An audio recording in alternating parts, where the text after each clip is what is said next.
हरि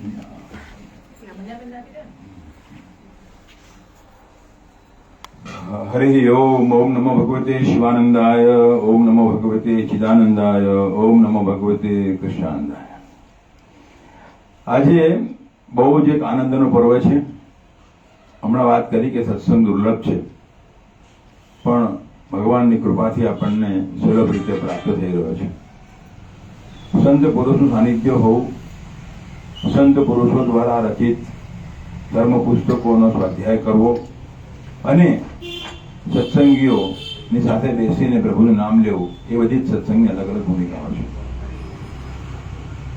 આજે વિશેષ આનંદનો પર્વ એટલા માટે છે કે આપણા સૌના આધ્યાત્મિક પિતા સમા સ્વામી શિવાનંદજી મહારાજ તો છે જ, પરંતુ આપણી શાખાના જનક સ્થાને કહી શકાય, પિતા સ્થાને કહી શકાય એવા પૂજ્યશ્રી બાલકૃષ્ણભાઈ પંડ્યા એટલે કે બાલુ કાકાથી જેને આપણે ઓળખીએ છીએ, એમના ઘરે આપણે આ સત્સંગ માટે એકત્ર થયા છીએ. આપ સૌ જાણો છો એ પ્રમાણે તેઓ એક 3 મહાનુભાવો પૈકીના હતા કે જેમના દ્વારા ગુરુદેવ સ્વામી શિવાનંદજી મહારાજની પાવનકારી ઉપસ્થિતિમાં દિવ્ય જીવન સંઘ વડોદરા શાખાનો શુભારંભ થયો 1 નવેમ્બર 1950 ના રોજ. એ માત્ર એટલું જ નથી, પરંતુ 1/11/50 થી માંડી અને કઈ તારીખ છે 2016 5મી ઓગસ્ટ સુધી ગુરુદેવના અપાર પરમ પ્રેમી સ્નેહી શિષ્ય તરીકે એમણે જીવન વ્યતીત કર્યું, એટલે કે 66 વર્ષ. હવે આમ તો 66 વર્ષનું આયુષ્ય પણ ઘણા બધાનું ના હોય, પણ ભગવત કૃપાથી એ એમના જીવનની શતાબ્દીમાં પ્રવેશ કર્યો હતો. પૂરી કરીને શતાબ્દી વર્ષમાં પ્રવેશ કર્યો. 2017માં એમનો જન્મ હતો અને 100મા વર્ષમાં એમનો મંગળ પ્રવેશ થયો અને 100 વર્ષ પૂરું થાય એ પહેલા જ ગુરુ મહારાજ સ્વામી શ્રી ચિદાનંદજી મહારાજના જન્મ શતાબ્દી વર્ષની અંદર જ એમણે કાયમને માટે આંખો મીચી દીધી અને આપણા સૌને માટે એક પ્રેરણાના સ્ત્રોત બની રહ્યા. બહુ નિકટથી એમની સાથે વાતચીત કર્યાનો પણ અત્યારે સ્મરણ છે. પહેલા 2 આપણે બ્રાન્ચ હતી, એક ટ્રસ્ટી હોય ને એક કાર્યવાહક મંડળ હોય. તો કાર્યવાહક મંડળના પ્રમુખ તરીકે હું સેવા આપતો ત્યારે એવો ટ્રસ્ટી મંડળના પ્રેસિડેન્ટ હતા અને ઘણી બધી વખત બહુ નિકટથી એમની સાથે ચર્ચા કરેલી છે. મને યાદ છે કે છેલ્લા એમના અંતિમ દિવસોમાં મીરાબેન પણ એમને મળ્યા હતા અને ઘણી બધી એમની સાથે વાત કરી છે. અત્યારે મને સ્મરણ નથી શું વાત હતી, પણ સંપૂર્ણ ગુરુદેવ પ્રત્યેનું સમર્પણ અને જીવન પૂર્ણ રીતે જીવવાનો એક સંતોષ હતો એવું કહી શકાય. જે એમણે વાત કરી તે પ્રમાણે કે જીવનમાં કંઈ અશેષ નહોતું, કશું મેળવવાનું બાકી અશેષ નહોતું, કશું બધું જ એમ કે પ્રાપ્ત થયેલું હતું. એવું સુંદર મજાનું એમનું જીવન હતું. અને જેમ સંત પુરુષ હોય તેમના શિષ્યો પણ સંતની ભૂમિકા અદા કરે, તેવી રીતે એવા એક ઉત્તમ સાધક જે ગુરુદેવને ખૂબ પ્રિય હતા, એમના સંતાનો પૈકી ભાઈ શ્રી મહેન્દ્ર કુમાર, જે પણ અત્યારે દિવંગત છે, એઓ પણ ગુરુદેવના શિષ્ય હતા. અને બાલુ કાકાના બીજા સંતાન એટલે કે એમના પુત્રી રમાબેન, એઓ પોતે પણ ગુરુદેવના શિષ્ય હતા. અને ત્યારબાદ મહેન્દ્ર કુમાર જે છે, એમના 3 કન્યા સંતાનો જે છે, જે દુર્ગા લક્ષ્મી સરસ્વતી જેવા, એમાં એક શૈલીબેન છે અને બીજા 2 નામ યાદ નથી મને અત્યારે. મીરાબેન, નૈનાબેન, એ બધા અત્યારે ઉપસ્થિત છે અને એમનો પણ પરિવાર છે. તો સ્વામી શિવાનંદજી મહારાજની ભક્તિના રંગે રંગાયેલો પરિવાર છે અને એમના સાનિધ્યમાં આપણે બેઠા છીએ. તો પૂજ્ય બાલુ કાકાનું પુણ્ય સ્મરણ કરીએ અને દિવંગત આત્મા ખૂબ જ ઉચ્ચતર લોકમાં હશે, ઉચ્ચતમ લોકમાં હશે અને ઉત્તરોત્તર એમની આધ્યાત્મિક જીવાત્માની દિવંગત આત્માની પ્રગતિ થઈ અને હમણાં જેમ આપણે વાત કરીએ પ્રમાણે એ પરમ તત્વમાં વિલીન થઈ જાય એવી પ્રાર્થના કરીએ. અને એમના આશીર્વાદ ન કેવળ બાલકૃષ્ણ પંડ્યાના પરિવારમાં પણ સમસ્ત દિવ્ય જીવન સંઘના પરિવાર પર હંમેશાને માટે વરસતા રહે એવી આપણે ભગવાનના શિષ્યોમાં પ્રાર્થના કરીએ. એક નાનકડું હરિસ્મરણ કરી અને કંઈક બીજી નાની આપણે વાત કરીએ. સાંબ સદા શિવ સાંબ સદા શિવ સાંબ સદા શિવ જય શંકર. સાંબ સદા શિવ સાંબ સદા શિવ સાંબ સદા શિવ જય શંકર. સાંબ સદા શિવ સાંબ સદા શિવ સાંબ સદા શિવ જય શંકર. સાંબ સદા શિવ સાંબ સદા શિવ સાંબ સદા શિવ જય શંકર. જય જય શંકર જય જય શંકર જય શિવ શંકર જય શિવ શંકર. જય જય શંકર જય જય શંકર જય શિવ શંકર જય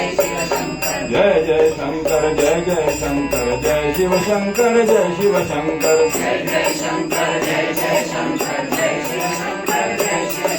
જય શિવ શંકર જય જય શંકર જય જય શંકર જય શિવ શંકર જય શિવ શંકર જય જય શંકર જય શિવ શંકર જય શિવ શંકર જય જય શંકર જય જય શંકર જય શિવ શંકર જય શિવ શંકર જય જય શંકર જય શિવ શંકર.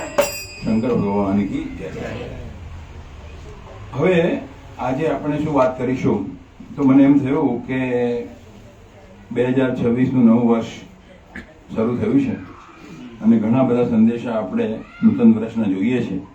તો મને એમ થયું કે નવા વર્ષે આપણે કંઈ ચિંતન કરીએ, નવા વર્ષની શું ભૂમિકા હોઈ શકે આપણી. તો 3 સંત મહાનુભાવોએ શું કહ્યું છે સંક્ષિપ્તમાં આપણે જોઈએ. બધાનો સંદેશો અંગ્રેજીમાં છે પણ હું જે રીતે શક્ય બંને રીતે પ્રયત્ન કરું છું વાત કરવાનો. સૌથી પહેલા આપણે એવા સંત મહાત્માની વાત કરીએ કે જેમનું નામ બાલકૃષ્ણ હતું, બાલુ કાકા જેવું. તો કયા સંત હશે? ચિન્મયાનંદજી મહારાજ. એટલે એમનું નામ પહેલા બાલકૃષ્ણ હતું. તો એ શું કહે છે આપણે વાત કરીએ તો સ્વામીજીનો જરા વિલક્ષણ સંદેશો છે. સ્વામીજી પોતે પણ વિલક્ષણ હતા. એમ લખે છે કે નવું વર્ષ એટલે એમ કે 1 જાન્યુઆરી એવું નહીં, એમ માત્ર કે કોઈ પર્ટિક્યુલર મહિનો એ નવું વર્ષ એવું ના કહી શકાય, એવું એમની દ્રષ્ટિ છે. જ્યારે એવો કોઈ સમય હોય કે જ્યારે આપણા અંતરમાં પરિવર્તન થાય, જ્યારે આપણા અંતરમાં આત્માની જ્યોતિ ઉજાસ પામે, જ્યારે જે કંઈ આપણી મર્યાદાઓ છે, જે કંઈ આપણા બંધનો છે એમાંથી આપણે મુક્ત થઈએ અને અંતરમાં ડૂબકી મારી અને આપણા સ્વરૂપના પ્રત્યે જાગૃત થઈએ, એને નવું વર્ષ કહેવાય એવું કહે છે. મેસેજ અંગ્રેજીમાં છે, આખું વાંચતો નથી, પણ એક વાત એવી કહેલી છે કે જ્યારે આ રીતે આપણે કરીએ અને જ્યારે આ રીતે આપણે જીવન જીવીએ એવો સંકલ્પ કરી ત્યારે આપણને સમજાય કે આટલા બધા વર્ષ, આટલો બધો સમય મેં જાણે વ્યય કર્યો અને ભગવાને જે કાર્યને માટે, જે લક્ષ્યાંકને માટે મારું પૃથ્વી પર અવતરણ થયું છે એના વિશે મેં કંઈ કર્યું નથી. મારી બધી શક્તિ જાણે કે બધી યથાર્થ રીતે ઉપયોગ કર્યો નથી. આવા સમય આપણે સંકલ્પ કરીએ, અંતર્મુખ થઈએ અને આપણા આત્મ સ્વરૂપ સ્વભાવ પ્રત્યે આપણે જ્યારે જાગૃત થઈએ ત્યારે આપણને એક પ્રકારની આંતરિક શાંતિ, એક પ્રકારની આંતરિક પૂર્ણતાનો અનુભવ થાય છે. અને સ્વામીજી લખે છે કે આ જીવનનું લક્ષ્યાંક છે અને happiness to others is a by product, એવું લખેલું છે. એટલે કે જ્યારે આપણે આપણા સ્વભાવની સાથે, આપણા સ્વરૂપની સાથે એકરૂપ થઈ જઈએ અને સચ્ચિત આનંદની સાથે એક પ્રકારના આત્મિક આનંદ અનુભવ કરીએ ત્યારે અન્યનું કલ્યાણ, અન્યની ખુશી બહુ સહજ બની જાય છે. અને આપણને પણ ખબર હશે કે જ્યારે આપણે પ્રસન્ન હોઈએ ત્યારે આજુબાજુનો વર્ગ બહુ સહેલાઈથી આપણે પ્રસન્ન થાય છે અને આપણે જો પ્રસન્ન ન હોઈએ તો એ પ્રસન્નતા આપણે બીજાને આપી શકતા નથી. તો આ એક પ્રકારનો સંદેશો સ્વામીજીનો છે કે when you realise your supreme divine nature and decide to live the higher life, that becomes the dawn of the new year. એટલે કે આત્માની જે સુંદરતા છે, આત્માનો જે પ્રકાશ છે, આત્માનું જે જ્ઞાન છે એને આપણે પામીએ એ સાચો સમયનું પરિવર્તન છે અને એ આપણે માટે ખરું નવું વર્ષ છે. હવે આમ જોવા જઈએ તો આ તો એક નવું જીવનની જ વાત થઈ, માત્ર નવા વર્ષની વાત નથી. પણ મોટાભાગની જગ્યાએ એવું છે કે જ્યાં આગળ નવા વર્ષનું વિશેષ મહાત્મ્ય છે. હવે એવો એક બીજો સરસ સંદેશો આપને વાંચી બતાવું અને એ આનંદ આશ્રમમાં સ્વામી મુક્તાનંદજી મહારાજ છે. તો એમને મેં થોડા દિવસ પહેલા જ એક ઈમેલ કર્યો હતો અને જે કાર્યક્રમ આપણો સરસ પરિષદનો થયો અને એના વિશે ડિવાઇન લાઈફ મેગેઝિનમાં જે અહેવાલ આવ્યો હતો એમને મોકલી આપ્યો હતો અને એમણે બહુ સુંદર જવાબ લખ્યો છે. અને એમાં એવું લખ્યું છે, પહેલા સ્વામી રામદાસનું કોટેશન છે કે self surrender is the way. શરણાગતિ જે છે પ્રભુના પ્રત્યે એ આપણો જીવનનો રાહ છે. 20 આધ્યાત્મિક નિયમમાં છેલ્લો એ જ છે શરણાગતિ. ભક્તિ માર્ગમાં તો એને કહેલું જ છે શરણાગતિ છેલ્લું. પછી લખે છે continuous remembrance of all meditation, એટલે કે ઈશ્વરનું સતત સ્મરણ અથવા ઈશ્વરનું સતત ધ્યાન. And the offering of all the actions to his Shakti is a sadhana. એટલે કે ઈશ્વરનું નિત્ય સ્મરણ હોય, ઈશ્વરનું સતત ધ્યાન હોય અથવા જે પણ કર્મ આપણે યજ્ઞત કર્મ કરોમી તત્ત કરેલું શંભુ તમારા ધનમ, તો એ ભગવાનની ઉપસ્થિતિમાં કરેલું છે, ભગવાનને અર્પણ કરેલું છે. આ એક સાધના છે એ સ્વામી રામદાસ બાપા, જે પણ આપણા ગુરુ મહારાજ સ્વામી ચિદાનજી મહારાજના ગુરુ તુલ્ય હતા. હવે એમણે બીજી પણ બહુ સરસ વાત લખેલી છે, એ પણ બહુ જ સમજવા જેવી છે. એ લખે છે કે આપણા પરિષદ વિશે લખે છે કે when we realize that the master has got a master plan for our life, whatever he makes us do cannot but be a success. એટલે કે જે આપણા આધ્યાત્મિક માસ્ટર કે જે સ્વામી છે, એમણે આપણા માટે જે જીવનનો રાહ નિશ્ચિત કર્યો છે, અને એ રાહને જ્યારે આપણે અનુસરીએ, એ આજ્ઞાનું જ્યારે આપણે અનુસરણ કરીએ, ત્યારે બીજું કંઈ જ નહીં પણ એમ હંમેશા આપણને સફળતા જ હોય. અને very happy that the sankalpa given by him to conduct the program became a reality, inspiring many devotees. અને બહુ આનંદની વાત છે કે ગુરુદેવનો સંકલ્પ હતો. આપણને એમ થાય કે આપણે પ્લાન કરીએ, આપણે બધું કરીએ, પણ મૂળ સંકલ્પ એમનો છે, એને આપણે માત્ર આગળ વધાર્યો છે, એનું અનુસરણ કર્યું છે. અને ગ્લોરી ટુ હિમ, એ ગુરુદેવને એટલે કે પરમાત્માને આપણે એમની ભવ્યતા, એમની પ્રશસ્તિ કરેલી છે. હવે બીજી પણ બહુ સરસ વાત લખેલી છે કે જે ચિદાનજી મહારાજ આપણને ઘણી વાર કહે છે એવું, અને કંઈક વાંચ્યું પહેલા જ કહી દઉં આપને એમાં શું કહેવા માંગે છે. એમાં એવું લખ્યું છે સ્વામીજીએ કે દરેકે દરેક વ્યક્તિની આધ્યાત્મિક સાધના કરવાની પદ્ધતિ અલગ હોઈ શકે. દરેકે દરેકના જીવનમાં આત્મ સાક્ષાત્કાર કે પ્રભુની પ્રાપ્તિનું માપદંડ અને એની પરિભાષા અલગ અલગ હોય છે. અલગ અલગ વ્યક્તિને અલગ અલગ રીતે ઈશ્વર દર્શન થાય. એવું નથી કે બધાને એક જ થાય. કે જેમ આકાશમાં આટલા બધા તારાઓ છે, millions of billions of star, તો દરેકે દરેક તારો છે એ પોતાની રીતે પ્રકાશે છે, એમાં કોઈ પરિવર્તન હોતું નથી. એવા દ્રષ્ટાંત આપેલા છે. આમ આ દરેક વ્યક્તિએ વિચારવું જોઈએ કે મને પોતાને આત્માની અનુભૂતિ કે આત્મ સાક્ષાત્કાર થાય એનું કોઈ ચોક્કસ પદ્ધતિ કે રીત ના હોય, એ મારી પોતાની એક અલગ આગવી રીત હોઈ શકે. અને આપણા ગુરુ મહારાજ સ્વામી ચિદાનજી મહારાજે આપણને ઘણી વાર કહેલું છે કે you are unique in the eyes of lord, કે તમે પરમાત્માની આંખમાં અજોડ છો, અને ભગવાને જે ભૂમિકા તમારા માટે નિર્મિત કરેલી છે એ ભૂમિકા બીજી કોઈ વ્યક્તિ ભજવી શકે નહીં. એટલે એ વસ્તુ હું જ કરી શકું એવી જ ભગવાને મને એક તક આપેલી છે, અને એટલા માટે મારે માટે જ છે. હું જો નહીં કરું તો આ કામ નહીં થાય, એવો પણ ભાવ રાખી અને આપણે આપણું કાર્ય કરવું જોઈએ. બહુ સરસ મજાની વાત લખી છે.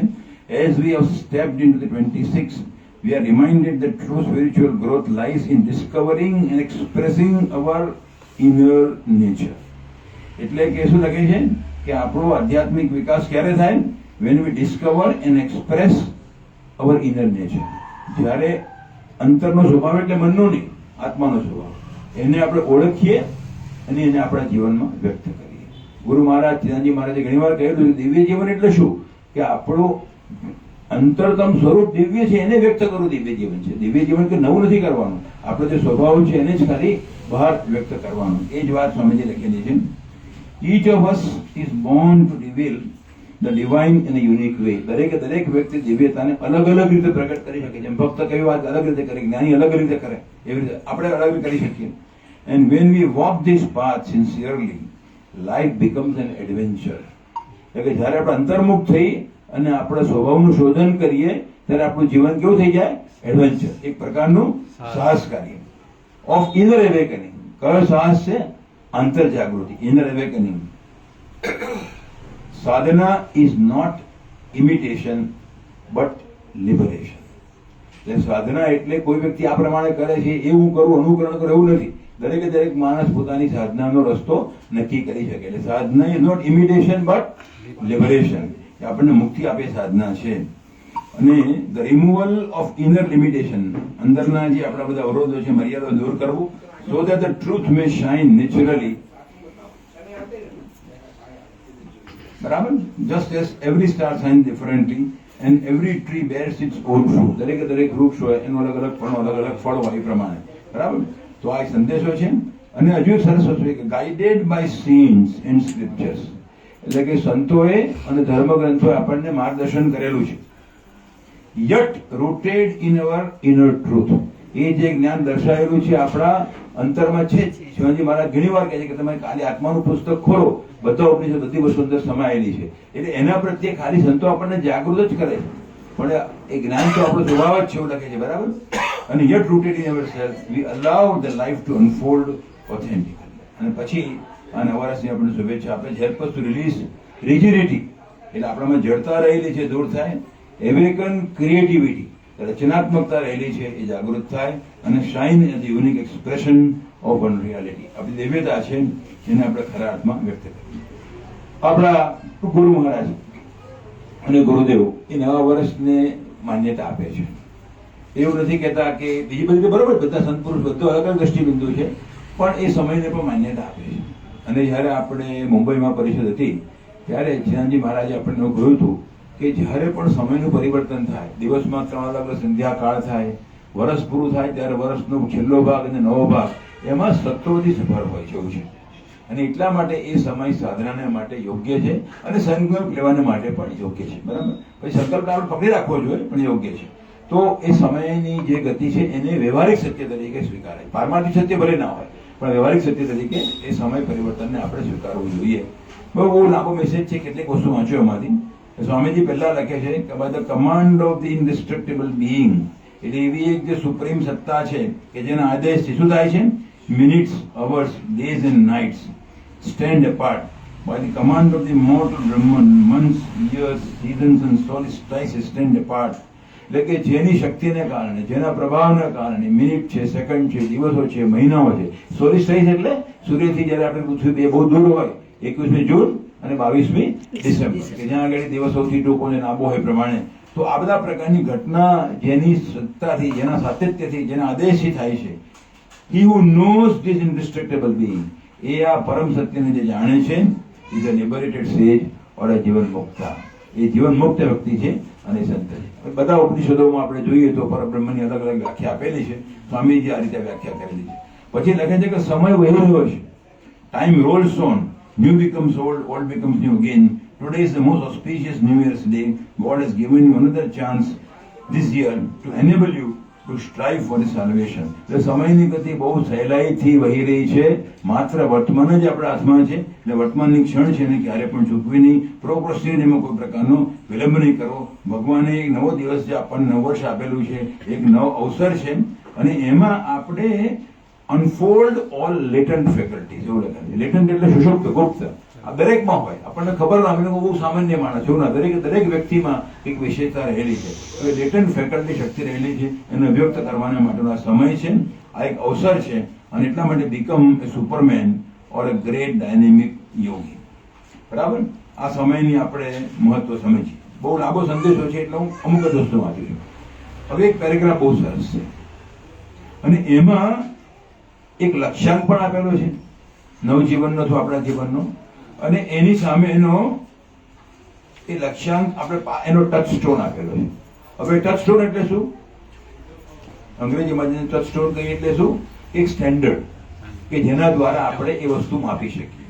એટલે ગોલ્ડ હોય ફોર એક્ઝામ્પલ, તો એનો ટચ સ્ટોન શું હોય? એક પ્રકારનું એવું વસ્તુ હોય, સ્ટોન, કે જેની પર તમે ફટકારો તો સોનાની અંદર અલગ પ્રકારની ધાતુ કઈ છે એ તમને એક પ્રકારનો અવાજ આવે અને દેખાવ પરથી ખબર પડે કે સોનું છે કે નહીં. ટચ સ્ટોન પરીક્ષા, એક પ્રકારનું સ્ટાન્ડર્ડ.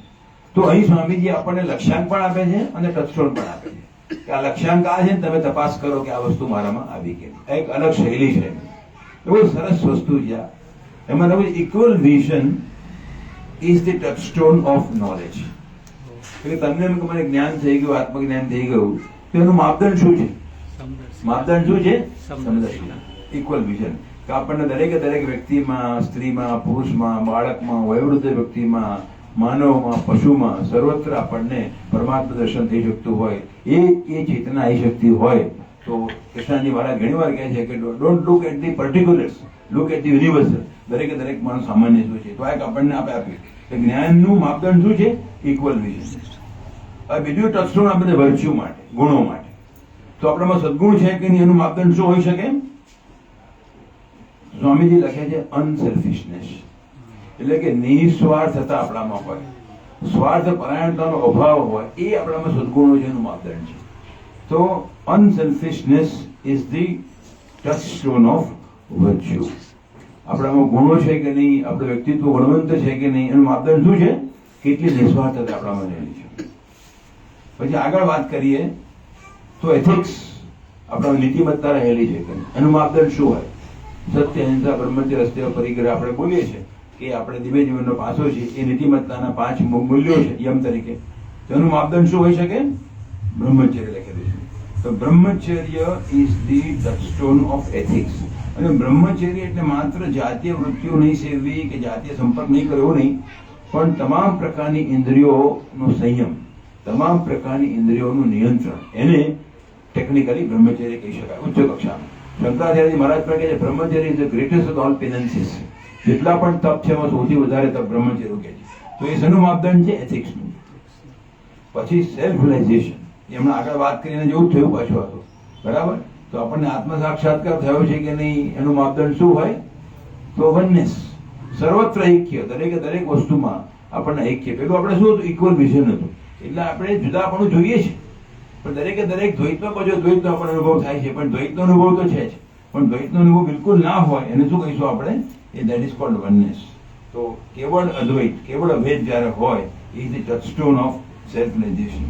અને એટલા માટે લખ્યું કે, અને હજુ એક લખ્યું છે કે ભક્તિ હોય એનું ટચસ્ટોન શું છે?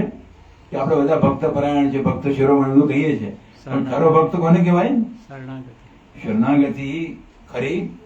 અને શરણાગતિ માટેની આવશ્યકતા હ્યુમિલિટી, વિનમ્રતા છે. કે આપણે સાચા ભક્ત ત્યારે જઈ શકીએ જ્યારે આપણામાં વિનમ્રતા હોય. જો વિનમ્રતા ના હોય તો એ આપણી ભક્તિ કાચી છે એવું કહેવાય. અને આપણે જોઈ શકીએ છીએ કે આપણા વ્યક્તિત્વમાં કેટલી હ્યુમિલિટી છે. તો humility is the touchstone of devotion. એટલે ભક્તિ છે એનું માપ, એની પારાશી છે કે માપદંડ શું છે? એટલે વિનમ્રતા છે. અને પછી ધેરફોર, તેથી શું કરો? બી અનસેલ્ફિશ, નિસ્વાર્થ બનો. હમ્બલ, વિનમ્ર બનો. પ્યોર, બ્રહ્મચર્યમાં લખ્યું શુદ્ધ બનો. ડેવલપ ઇક્વલ વિઝન, બરાબર? એટલે આપણે સમદ્રષ્ટિ કેળવીએ. Be in tune with the infinite. હમણાં ભક્તિમાં આપણે વાત કરી કે જે અનંત છે એની સાથે આપણે એકરૂપ થઈએ. તો આ બધા પ્રકારની સરસ મજાની વાતો છે. અને છેલ્લો પેરેગ્રાફ ખાલી વાંચી લઉં છું હવે, કે may this bright new year's day and all the succeeding days of this year, આ નવા વર્ષ શરૂઆત અને બધા જ દિવસો શું થાય? બ્રિંગ યુ ઓલ સક્સેસ, સફળતા પ્રાપ્ત થાય. પીસ, શાંતિ પ્રાપ્ત થાય. પ્રોસ્પેરિટી, સમૃદ્ધિ પ્રાપ્ત થાય. એન્ડ હેપીનેસ, સુખ પ્રાપ્ત થાય. મે you all trade the path of truth and રાઇટિયસનેસ. એટલે ટ્રુથ એટલે પારમાર્થિક સત્ય અને રાઇટિયસ એટલે વ્યવહારિક સત્ય, કે એનું આપણે અનુસરણ કરીએ. May you enjoy the eternal bliss of the absolute.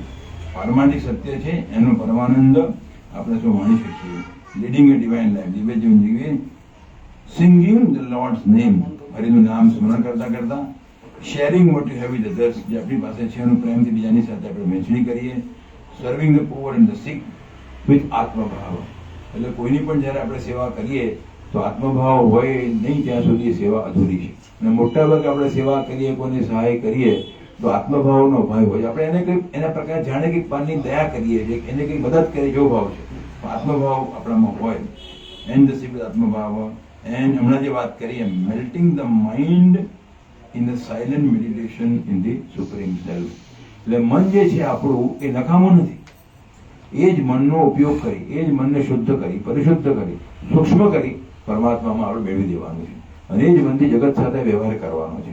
તો જગત સાથેના વ્યવહારમાં એ મન શુદ્ધ. ભદ્રમનો ઉપયોગ થાય. મને જે આપણે કહ્યું કે મન આપણું શુદ્ધ હોય, વ્યવહાર પણ આપણું શુદ્ધ રહે, કલ્યાણકારી હોય, બીજાને પણ સુખદ હોય, ધર્મનું આચરણ થાય. અને એક એવી અવસ્થા આવે કે મનનું બધું કાર્ય જગતમાં પૂરું થઈ ગયું, પછી બધું કાર્ય સંકેલી અને એ પરમ તત્વમાં વિલીન થઈ જાય.